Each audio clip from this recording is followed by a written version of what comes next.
Order! Order! You are an incorrigible delinquent at times. Behave yourself, man!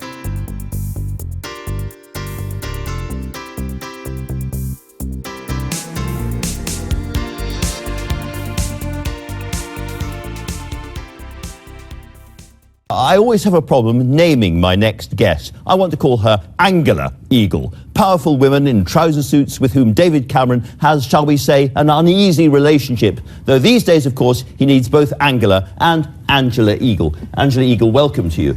There's a sort of sense at the moment, you're a very strong pro-European in the Labour Party side, but there's a certain sort of sense the Labour Party hasn't quite got its heart and soul into this campaign, and that may be something to do with the fact that its leader is a Eurosceptic.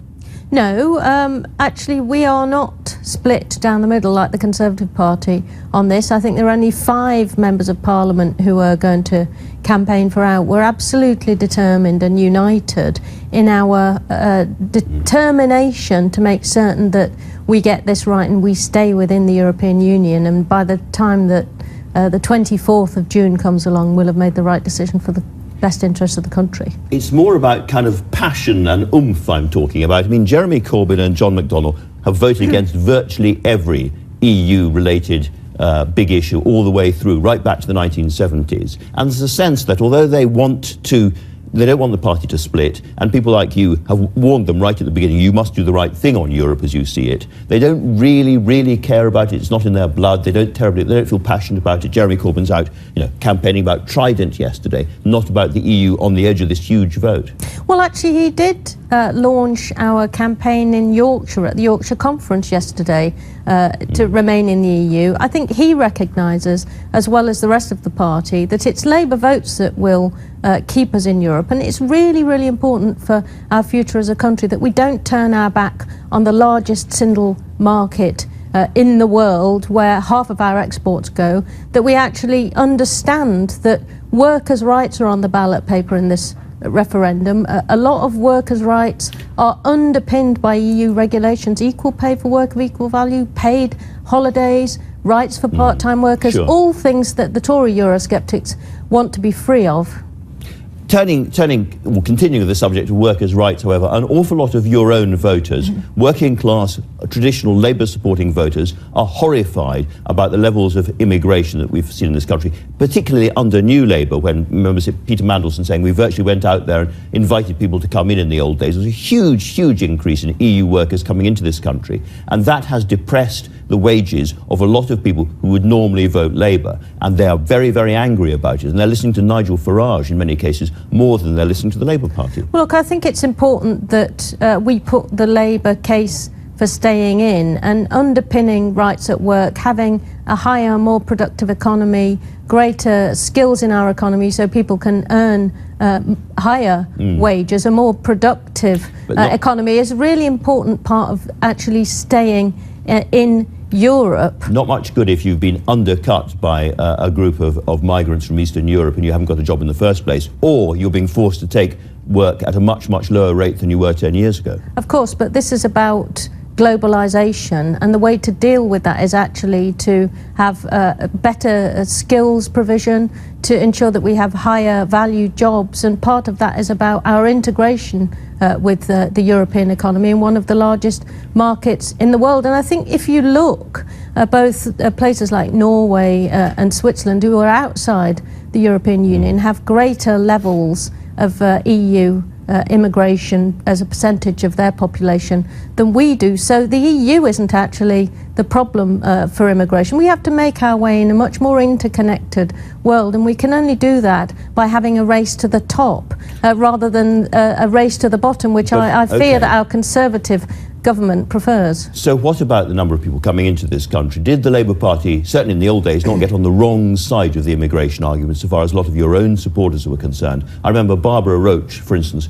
saying that it was wrong to send back asylum seekers who'd failed because it was too emotional.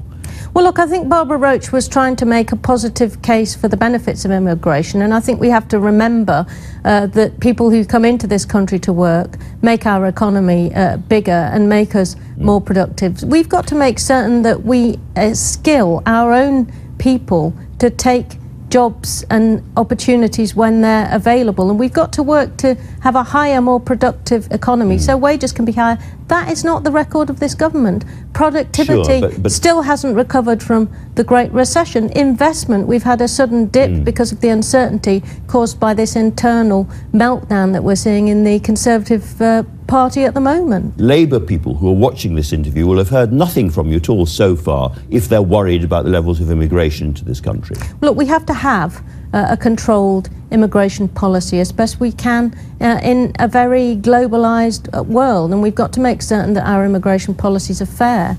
But I would say that the European Union doesn't have the key to that, because other countries who are outside the European Union have similar issues with people on the move, and we've got the problems of asylum seekers who are, that's a very different issue with the collapse of various regimes in the Middle East causing these biblical kinds of scenes on our borders, on the European borders. What do you think about the deal that David Cameron negotiated, particularly on benefits?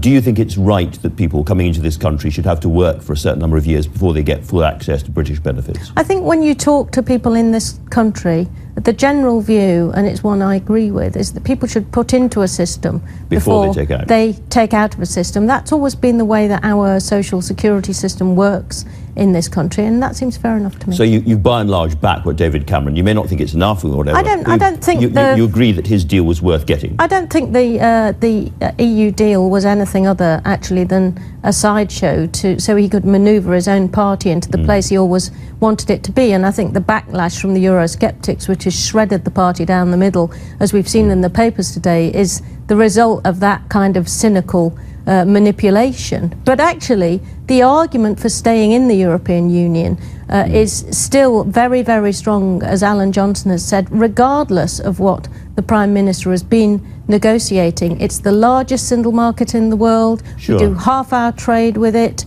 And it's also, I think, this debate is a proxy about a debate about our position in the world. And I believe we should be confident about our values. And we know that we can project our values in the world if we work through international organisations. And the EU is one such organisation. If we vote for Brexit and then the Scots decide to leave the UK, what kind of country do we have left? Well, I think that's one of the issues that people have to weigh. There are dangers with coming out, not least the economic shock and the stasis that you get while you had to negotiate your way out of 43 years of economic integration. You cannot believe, and surely the Eurosceptics don't believe, that they could suddenly turn the clock back to the 1970s and do all the trade deals that they did with the Commonwealth. That their attention is elsewhere now. So we have to really make the best of where we are and be confident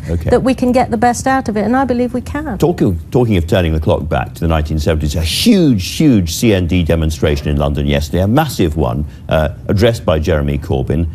If this issue comes up in the House of Commons before the Labour Party changes its view on this, will you vote with the government on Trident still? Well, look, we're in the middle of a review, but my position on this has always been clear. I think if you think about it, we all agree in the Labour Party that we would like to live in a world without nuclear weapons. We want to live in a nuclear-free world. We've got a disagreement about how best to get there. Personally, I've always been a multilateralist, and I believe that you negotiate these weapons away. I don't think this government has done nearly enough to try and get multilateral disarmament talks going, and I think they should do more. But I think that we'll wait and see what the party discussion and the debate that we have says about that. Last time we were talking on this show, I invited you to be warm and generous about your leader, Jeremy Corbyn, and I think you said words to the effect, well, he's the leader we've got. So I'm going to give you another chance to be even warmer and more generous. What do you really think of him? You are so predictable, Andrew. I mean, all I can say is I think that the leadership campaign that's going on in British politics at the moment is going on in the Conservative Party. It certainly isn't going on in the Labour Party. We're getting on trying to do the work that will create new policies so that we can appeal to the British people. The leadership's not an issue in the... To carry on being predictable, one last time, a lot of people inside the Labour Party say that Angela Eagle, she's a future leader. Well, that's very interesting, but I'm concentrating on my current job. But you wouldn't be horrified by I'm the thought. concentrating on my current job as shadow biz, and if I get another go to have a go at George Osborne at Prime Minister's Questions, well, I wouldn't mind. You wouldn't mind. Angelica, you'll be joining us again later on, but for now, thank you very much indeed.